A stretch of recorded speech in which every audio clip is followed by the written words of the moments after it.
mv। ठीक है। अच्छा, यहाँ पे एक छोटा सा रिलेशन है।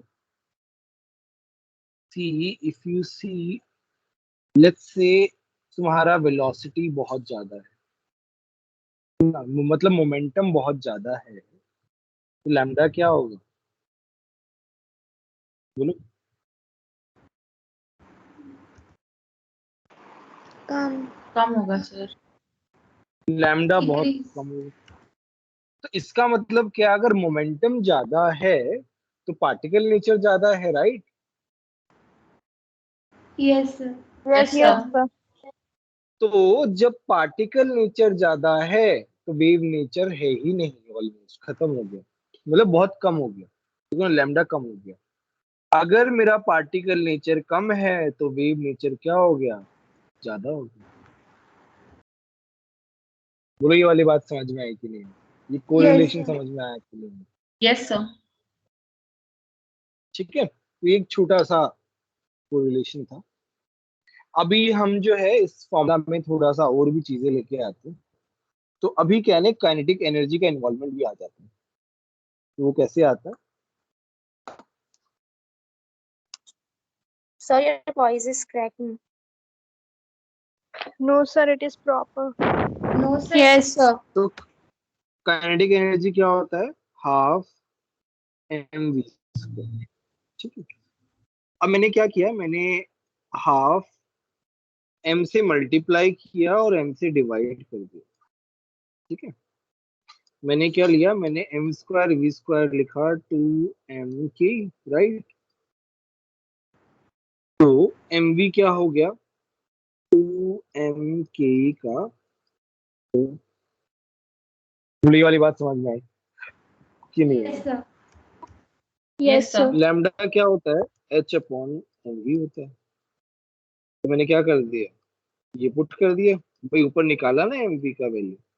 मेरे पास क्या एक नया फॉर्मूला आ गया in terms of kinetic energy.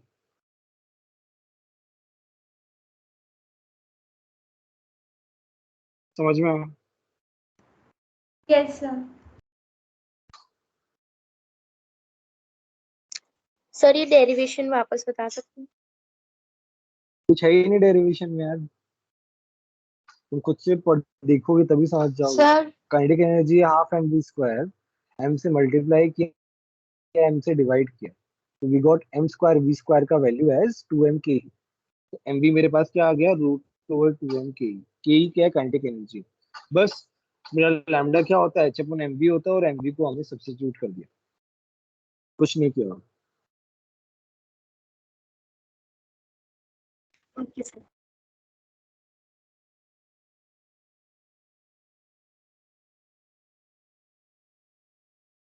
तो एक सम करते हैं इसके बेसिस पे। Calculate de Broglie wavelength.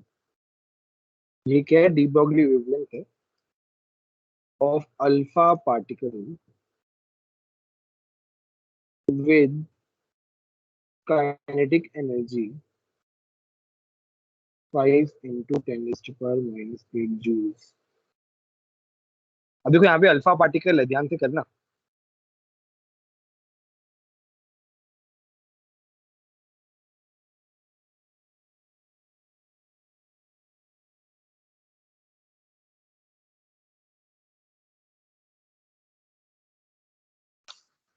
Alpha particle का मतलब क्या होता है, हीलियम पार्टिकल।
हो गया क्या?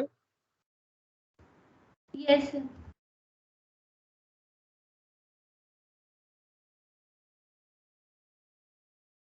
तो बस इसमें हम पुट कर देंगे लैम्डा, फॉर्मूला लगा देंगे, lambda is equal to h upon 2m की। यहाँ पे m क्या हो जाएगा, देखो 4 AMU होता है, इसको हमें केजी में कन्वर्ट करना पड़ेगा। तो कैसे हो जाएगा, 10⁻⁻27 kg। ऐसा यूनिट में कर रहे हैं हम सब चीजें। तो यहाँ पे h क्या हो जाएगा, 6.62 इंटू 10⁻34, और ये आ जाएगा 2। मास कितना हो गया, 4 इंटू 1.67 इंटू 10⁻27। काइनेटिक एनर्जी कितनी है, 5 इंटू 10⁻8। करते हैं सॉल्व इसको। देखो ये कितना हो गया, 35 हो गया। ये हो गया 8, 40, 40 और 5/3, 200/3।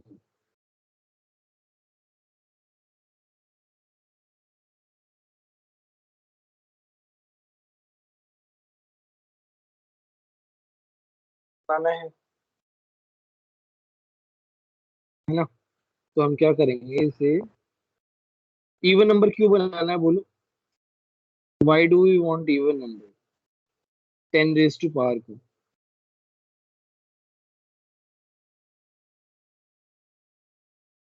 क्योंकि उससे क्या होगा, उससे ये इवन नंबर में कन्वर्ट हो जाएगा, इसका स्क्वायर रूट आराम से निकल जाएगा। तो मेरे पास क्या है, 6.62 upon 6.67 into 10 raise to power -34 upon 10 raise to power -17। तो आ गया 10 रेज टू पावर -17। तुम लोगों को समझ में तो आ रहा है क्या? Yes, sir. Yes, sir. Yes, sir. Yes, sir. ठीक है। तो 6 का रूट कितना आ जाएगा, 2.6 के आसपास, 2.7 के आसपास, 2.7 लेके चलते हैं।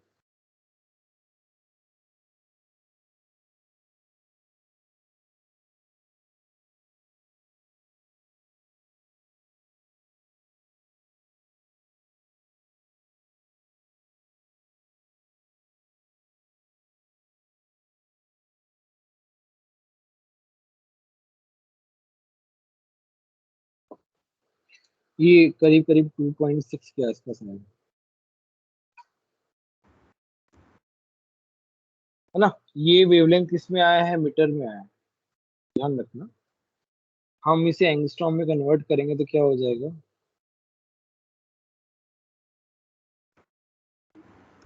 समझ में आया कि नहीं आया पहले? Yes, sir. Yes, sir. Yes, sir. Yes, sir. Understood. Yes, sir. Yes, ठीक है। इसके बाद है हमारा, ठीक है, इसके बाद अभी क्या है, व्हेन चार्ज इज एक्सेलरेटेड,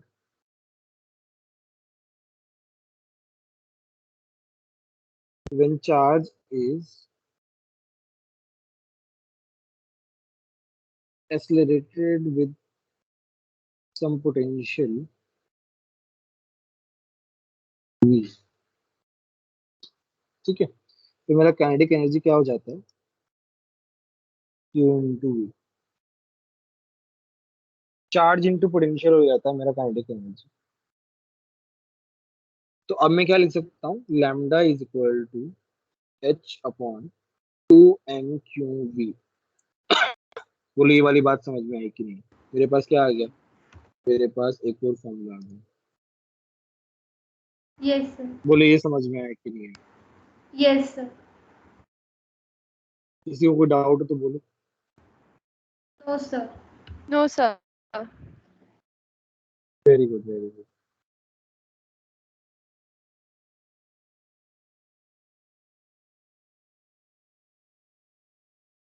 अच्छा, इसमें क्या एक स्पेशल केस है कि फॉर इलेक्ट्रॉन, अगर हम इलेक्ट्रॉन के लिए लिखना चाहते हैं तो इलेक्ट्रॉन का चार्ज मास क्या होता है 9.1 इंटू 10⁻³ -31. इसका चार्ज क्या होता है 1.6 इंटू 10⁻19 कूलम। ठीक है, तो फॉर इलेक्ट्रॉन लैम्डा मेरा आता है, डायरेक्टली मैं बता रहा हूँ, 150/V का square root angstrom for electron, calculate होके आता है। अगर इलेक्ट्रॉन के बारे में आ जाए तो हम डायरेक्टली पुट कर देंगे। समझ में आया कि नहीं आया? Yes, sir. Got it.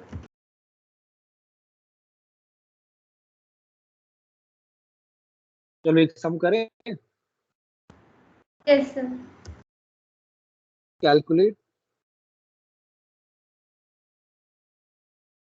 Ratio of de Broglie wavelength of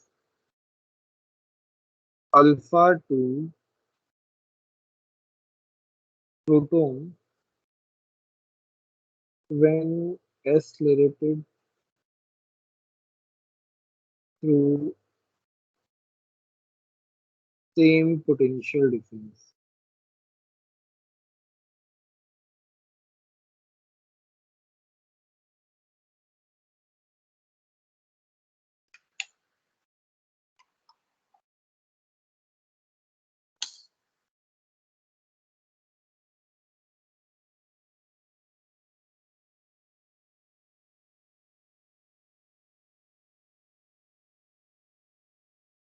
सबका आंसर चैट बॉक्स में आना चाहिए ना।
क्या आंसर आया? किसी ने भी चैट बॉक्स में अभी तक नहीं लिखा है।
डन। चलो हम सॉल्व करते हैं।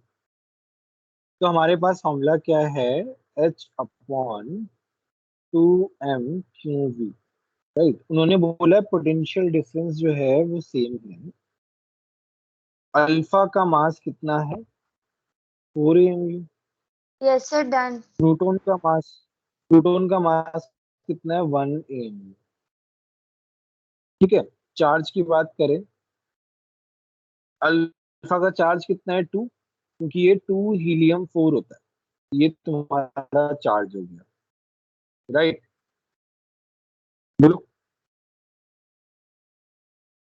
और चार्ज ऑफ, ये क्या प्रोटॉन है ना, चार्ज ऑफ प्रोटॉन क्या हो जाएगा, 1 हो जाएगा। तो हमारे पास क्या आ जाएगा, λ1/λ2। तो ये हो जाएगा 1/2m अल्फा। ये अल्फा है, ये प्रोटॉन है। अल्फा क्यू अल्फा वी, ऊपर आएगा 2 MP Q P V। ठीक है। तो मेरे पास क्या आ जाएगा, 2। मास ऑफ प्रोटॉन कितना है, 1 AMU। चार्ज ऑफ प्रोटॉन कितना है, 1। ये तो इतना ही है। नीचे है मास ऑफ अल्फा कितना है, 4। चार्ज ऑफ अल्फा कितना है, 2। और ये भी।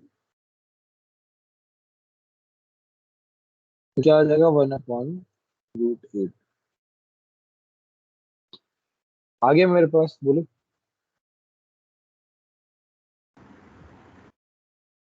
Yes, sir. बोलो समझ में आया कि, ये बताओ। Yes, sir. Yes, sir.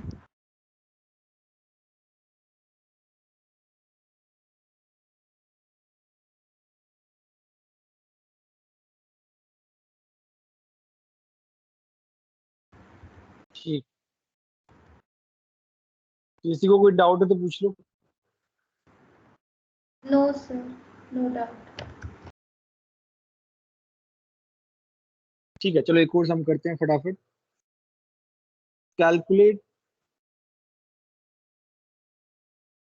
de Broglie wavelength of electron that is accelerated from rest through 1.5 volt। करो।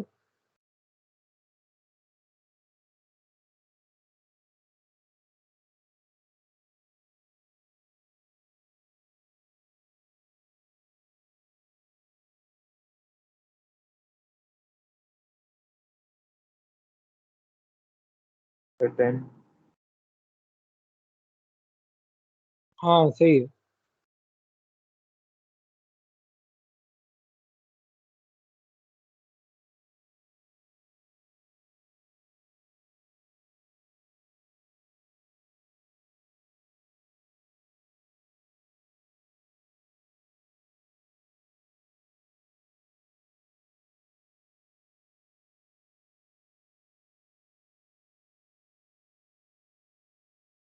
Sir. Done. Done. Sir, done. Sir done. तो इसमें तुम्हारे पास Sir, फॉर्मूला done. क्या है, इलेक्ट्रॉन Sir, done. फॉर्मूला है 150/लैम्डा, सॉरी, अपॉन बी। ये कितना है, 1.5। ये हो गया 10 एंगस्ट्रॉम। बोलो समझ में आया कि नहीं। Yes, sir. तो Yes, sir. हमारा क्या, डी ब्रॉगली वेवलेंथ जो है वो हो गया। उसमें हमने क्या क्या देखा, हमने एक फॉर्मूला देखा, λ=h/mv। उसके ऊपर सम किया। फिर हमने दूसरा फॉर्मूला देखा, λ=h/2n के का रूट। उसके ऊपर एक सम किया। फिर हमने के को क्या कर दिया, Q/V किया। और फिर उसके ऊपर हमने दो सम कर लिए। ठीक है, समझ में आया यहाँ तक। Sir. Yes, sir. हाँ हाँ Yes, बोलिए। sir. सर इस हमें इलेक्ट्रॉन का पूछा हो तो हमें ये नीचे वाली फॉर्मूला यूज करनी है ना? हाँ हाँ हाँ, इलेक्ट्रॉन के लिए वाली है ना, बोला तो। Okay sir, thank you.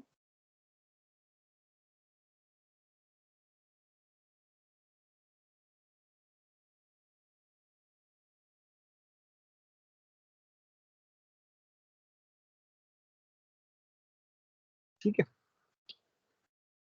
चलो नेक्स्ट हमारा प्रिंसिपल है हाइजेनबर्ग अनसर्टेनिटी प्रिंसिपल।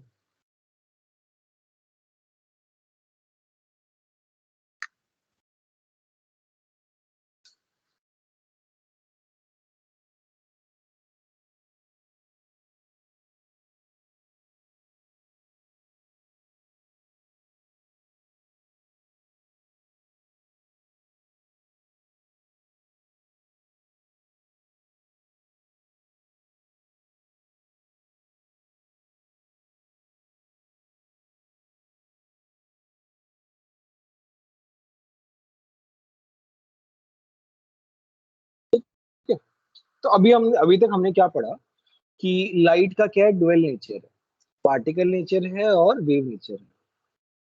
तो इस बात को ध्यान में रखते हुए हाइजेनबर्ग ने कहा तो कि हम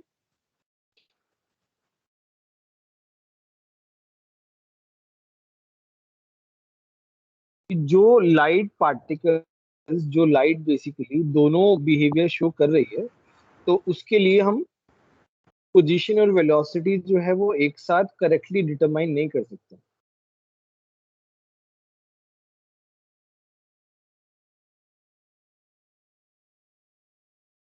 मैं एक बार स्टेटमेंट लिखवा देता हूँ, उसके बाद हम डिस्कस करते हैं।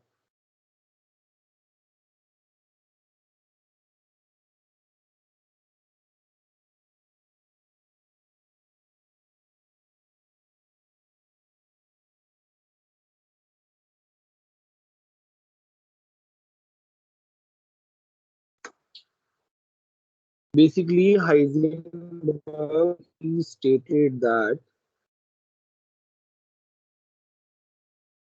for particle exhibiting for particles exhibiting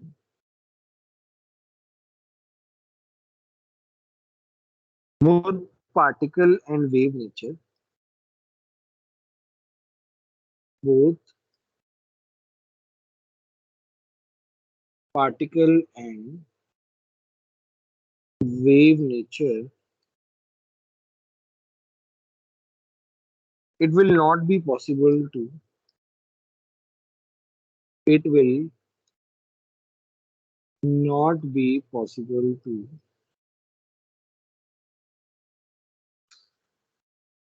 accurately determine accurately determine both the position both the position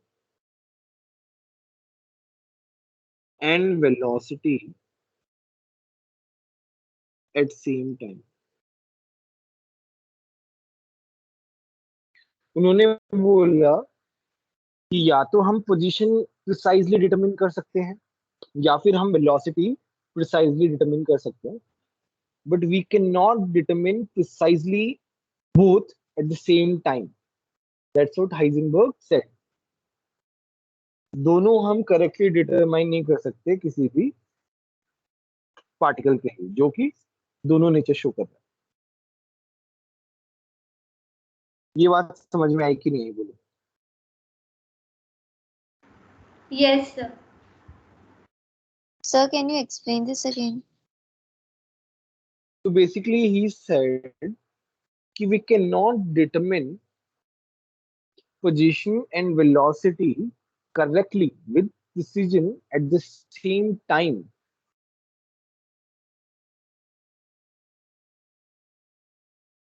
Okay, sir.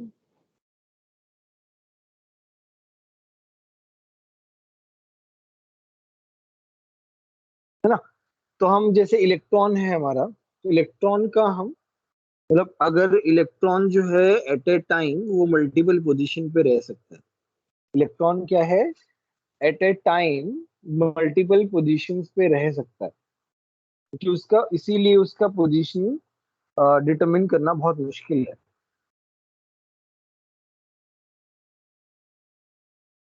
इसके लिए हमारे पास इक्वेशन होती है delta x delta p greater than equal to h upon 4 pi. Delta x क्या है, this is uncertainty, uncertainty in position. Delta p क्या है, uncertainty in momentum.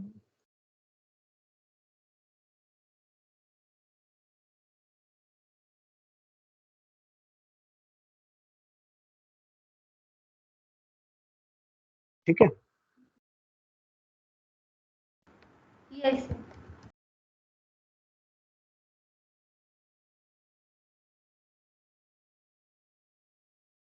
क्या होता है, मास इंटू वेलोसिटी। मास में तो कोई चेंज आएगा नहीं, चेंज किस में आएगा, अनसर्टेनिटी किस में आएगी, वेलोसिटी में।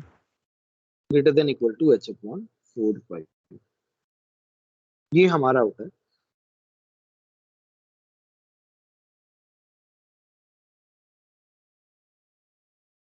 ये अंतर है वो जीरो है, then Sir, your voice is delta cracking. क्या होता है,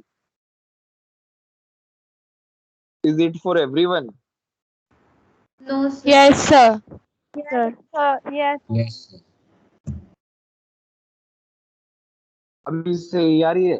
Sir, your voice is cracking. No, sir, it is not proper. It was cracking. Sir बीच बीच में क्रैक हो जाती है। Yes, sir. कोई देखो Yes, यहाँ sir. पे क्या है ना, मैं क्या बोल रहा हूँ कि डेल्टा एक्स जो है that is uncertainty in position, delta P is uncertainty in momentum. तो मैं बोल रहा हूँ इस uncertainty in position is zero, that means position is accurate. If position is accurate then delta p will be infinity, then momentum is not accurate। इस equation से क्या prove हो रहा है, if there is some uncertainty in position then momentum will not be accurate, ये बता रहा है।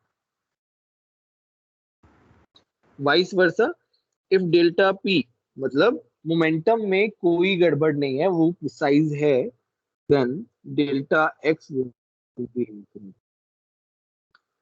तो ये इस थ्योरी को प्रूव कर रहा है। बोलो समझ में आया कि नहीं। Yes, sir. Yes, sir.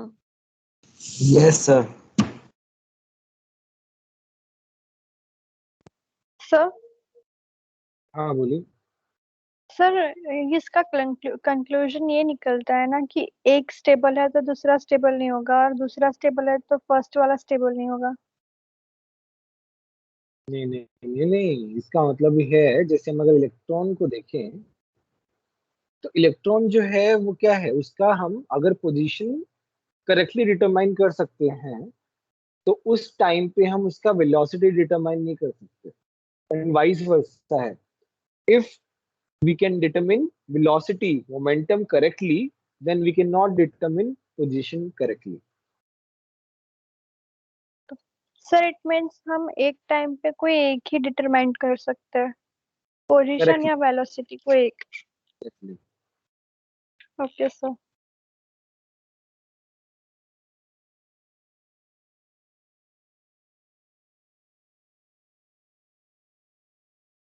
Solving के लिए क्या करते हो तुम, इक्वल लगा देते हो बस,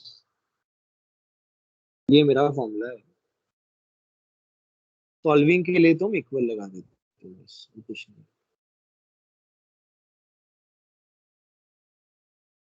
चलो हम इसको सॉल्व करते हैं।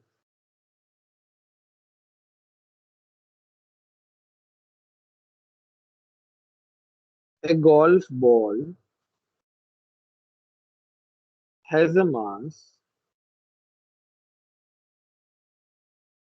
of 40 gram and a speed of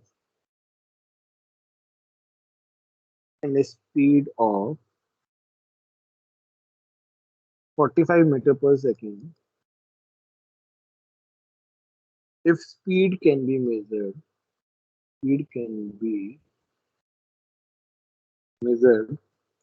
with 2% accuracy.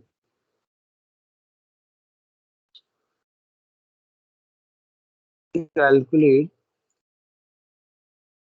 uncertainty in position.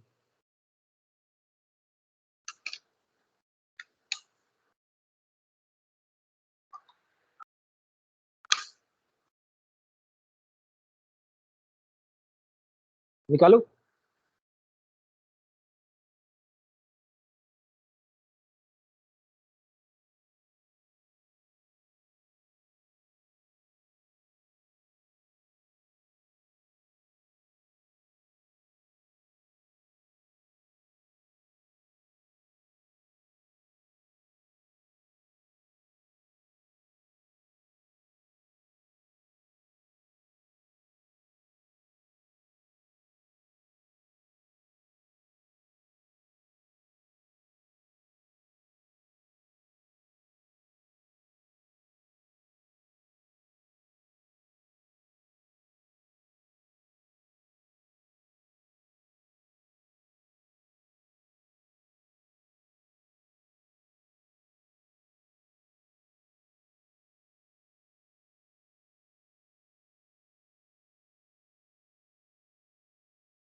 Sir, done.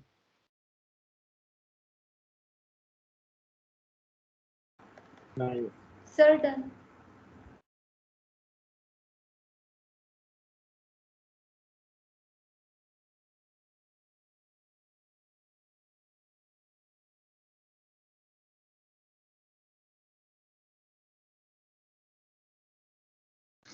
Sir, done.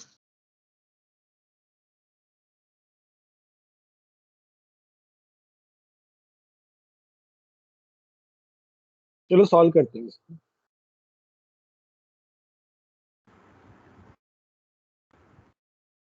तो तुम्हारे पास क्या है, तुम्हारे पास डेल्टा वी कैसे निकालोगे तुम? 45 का 2% एक्यूरेसी है ना, तो कितना हो गया? 0.9 हो गया, Yes. राइट? तो delta x into m into delta v is equal to h upon 4 pi. Delta x में निकालना है, मास है 40 ग्राम।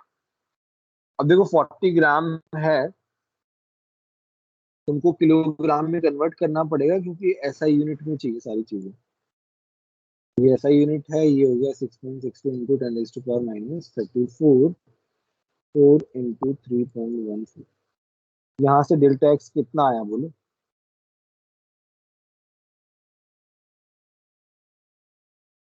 बोलो, कैलकुलेट करो, बताओ मेरे को कितना आ रहा है।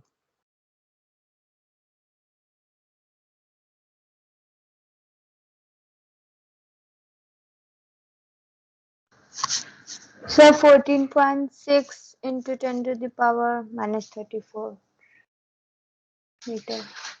14.7 into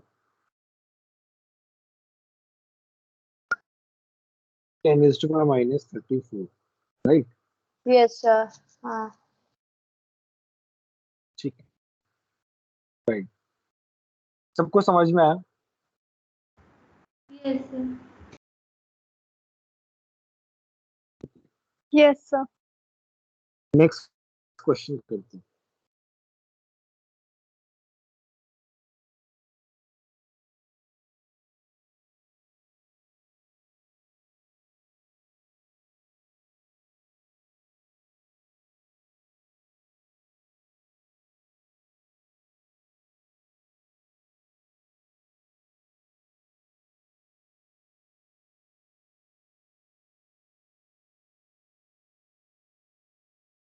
Microscope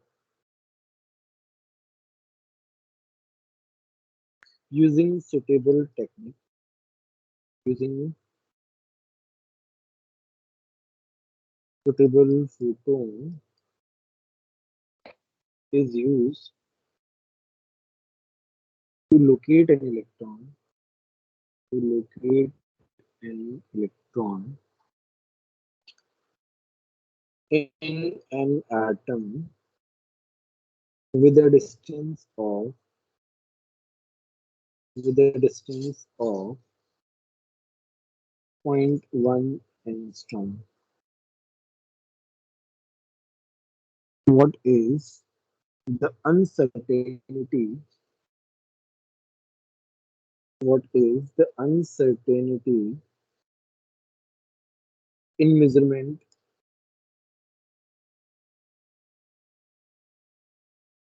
of its velocity? करो यार, ये वाला क्वेश्चन करो सब लोग.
Sir, done.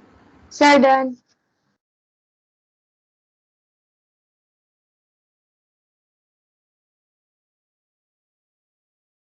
तो अपना आंसर चैट बॉक्स में लिखिए.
ठीक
है, तो हम सॉल्व करते हैं।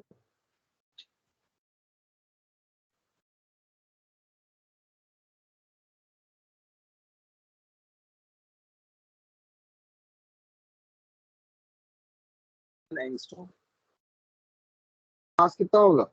9.1 into 10⁻³ kg। Sir, screen is not visible. बाकी लोगों को विजिबल है? Yes, sir. Yes, Now sir, it it is is visible. Yes, sir. Now it is visible. Now visible. Okay.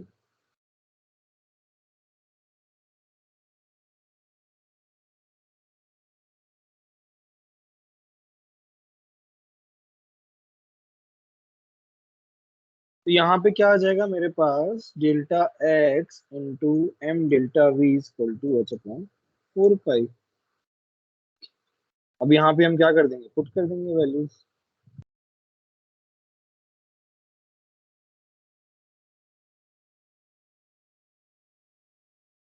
बस।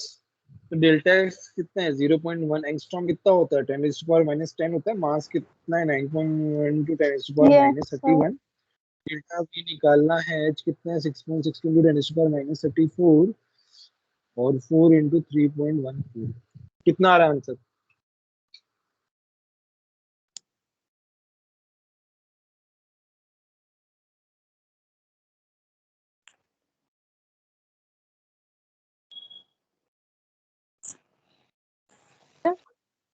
So 5.7 हाँ, raised of 10. So 5.7 into 10 to the power 5 meter per second. Delta we आता है 5.7 into 10⁻6 metre पर second, right? Yes, sir. यही है ना? Okay.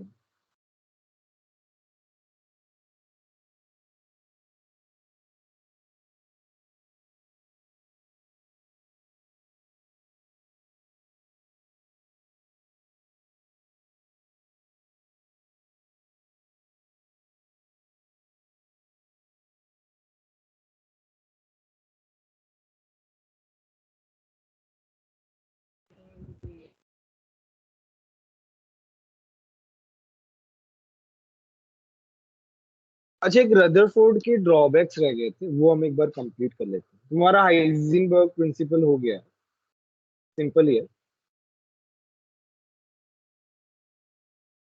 अच्छा, Rutherford ने क्या कहा था? रदरफोर्ड ने क्या कहा था कि एक तो मेरे पास क्या है ना, एक न्यूक्लियस है, मतलब एटम जो है उसके अंदर न्यूक्लियस है, उसके बाहर इलेक्ट्रॉन्स जो है वो बेसिकली शेल में रह रहे हैं और वो चक्कर लगा रहे हैं, इसलिए ऐसा उसने कहा था रदरफोर्ड ने, है ना? Yes, sir. Protons and neutrons and the nucleus are collectively called as nucleons. ये सब चीजें कही थी।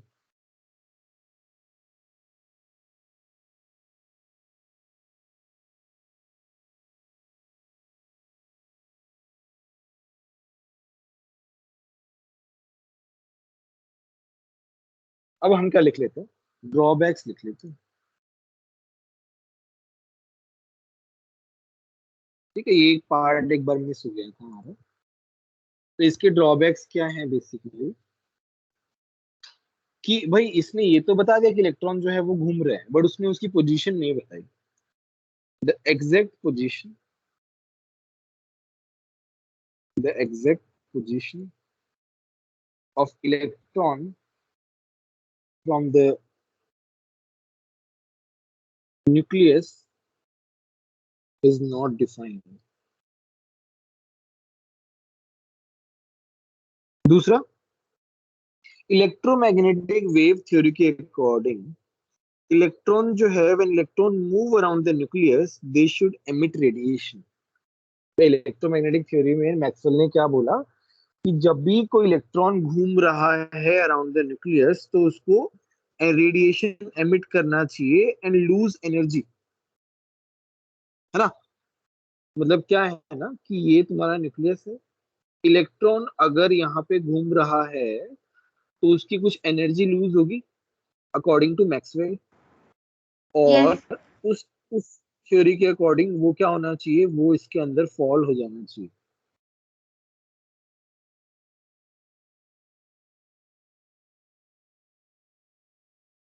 ठीक है, तो इलेक्ट्रॉन अकॉर्डिंग टू रदरफोर्ड ने एक्सप्लेन नहीं कर पाया, मैक्सवेल के थ्योरी जो है ना उसको ऊपर वो नहीं कर पाया बेसिकली, मैक्सवेल की थ्योरी को रिलेट नहीं कर पाया, इसके लिए अब मैक्सवेल के अकॉर्डिंग तो इलेक्ट्रॉन न्यूक्लियस के अंदर गिर जाना चाहिए, बट रदरफोर्ड ने इसके बारे में कुछ कहा नहीं।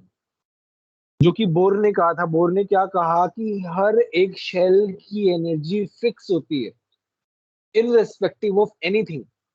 तो किसी शेल की एनर्जी फिक्स है तो इलेक्ट्रॉन जो है वो न्यूक्लियस के अंदर गिरेगा नहीं।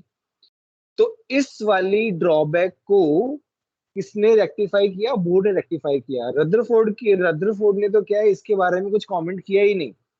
तो अगर हम रदरफोर्ड की बात मान के चलें तो इलेक्ट्रॉन तो न्यूक्लियस के अंदर गिर जाना चाहिए, बट ऐसा नहीं होता है, इसलिए वो गलत है। बोर ने उस चीज को प्रूव कर दिया कि हर एक ऑर्बिट की एनर्जी फिक्स होती है, दैट इज वाई इलेक्ट्रॉन जो है वो न्यूक्लियस के अंदर फॉल नहीं होता। बोलो ये वाली बात समझ में आई कि नहीं। Yes, sir. Yes, sir. According to electromagnetic wave theory of Maxwell,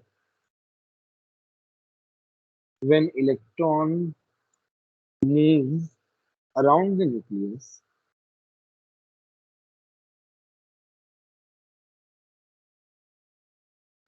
nucleus, they should emit radiation. They should emit radiation and lose energy. And lose energy.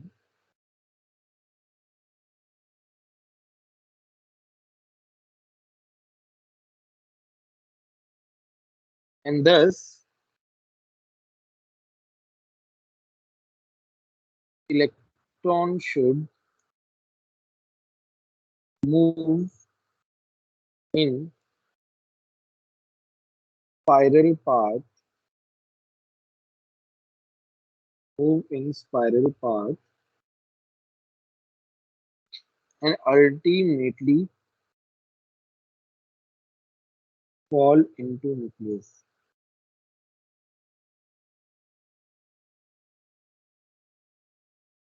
ये इसका ड्रॉबैक है, ये इसका मेन ड्रॉबैक है। लिख लो सब लोग।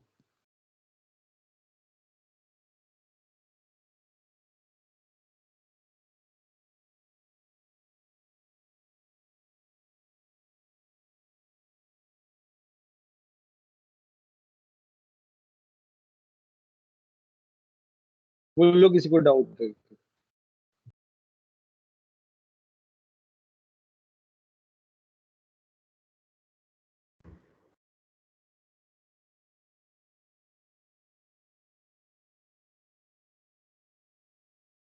सर ये लास्ट लाइन समझ नहीं आया, electron should move in spiral path and fall into nucleus वाला। see if let's say I'm going this side, मतलब इलेक्ट्रॉन जब सर्कुलर पाथ में मूव कर रहा है तो according to Maxwell it should emit some energy. So when it emits some energy, it will come back to the nucleus because electron is losing its energy.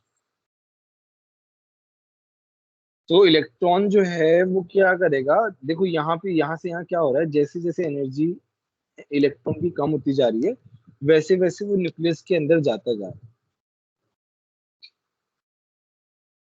इसीलिए लिखा हुआ है this electron should move in spiral path and ultimately fall into nucleus.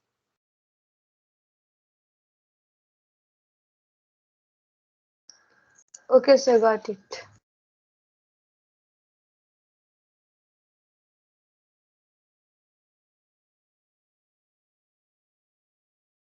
ये इसमें एक छोटा सा point और है,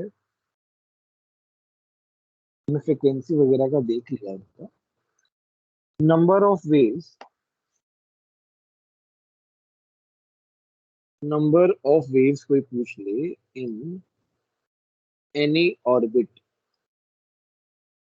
इन nth ऑर्बिट लिखते हैं, इन nth ऑर्बिट. ये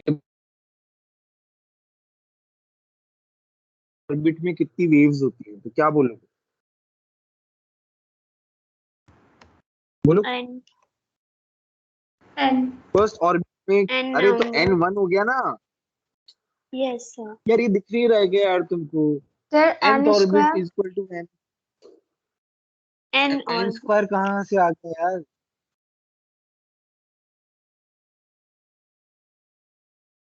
मैंने लिखा number of waves in first orbit,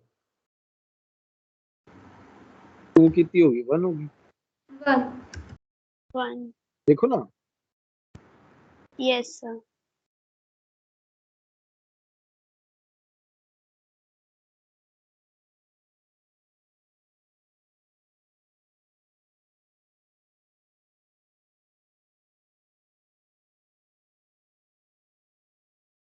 Sir, then number of wave in second orbit will be 2. हाँ हाँ ऑब्वियसली. Okay.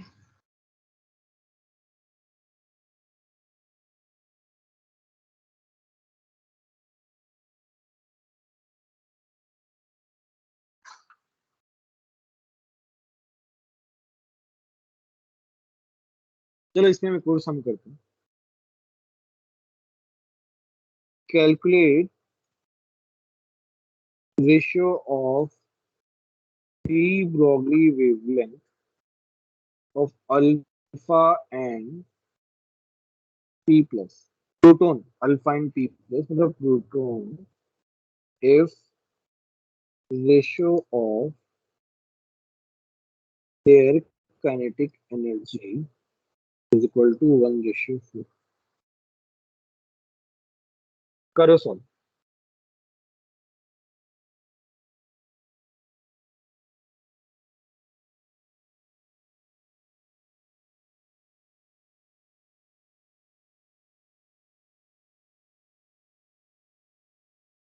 अच्छा ये होमवर्क के लिए ले लो यार, मेरा बैटरी चला गया पूरा. ये क्वेश्चन होमवर्क के लिए कर लोगे, Yes, sir. Yes, sir. ठीक है. Yes, कल sir. करके लाना है क्वेश्चन. कल हम जो है मतलब नेक्स्ट क्लास. अच्छा एक काम करो, सेट 2 में कुछ क्वेश्चंस कर लो तुम लोग, है ना. Yes, sir. सेक्शन Okay, ए sir. पैकेज Yes, जो है ना sir. वो सॉल्व करना स्टार्ट कर दो, या एग्जाम्पल सॉल्व करना स्टार्ट कर दो जितना पढ़ा दिया है. और फिर नेक्स्ट क्लास में हम लोग नया टॉपिक स्टार्ट करेंगे, चैप्टर नहीं, इसके आगे ही सबसे फाइनल वाला जो मॉडल है ना वो हम लोग पढ़ेंगे, क्वांटम मैकेनिक्स मॉडल, जो कि बहुत ही ज्यादा इंटरेस्टिंग है. ठीक है. Yes, sir. और सब लोग रिवाइज करके आएंगे, सब Yes, लोग sir. रिवाइज करके आएंगे Yes, जितना sir. पढ़ा दिया है.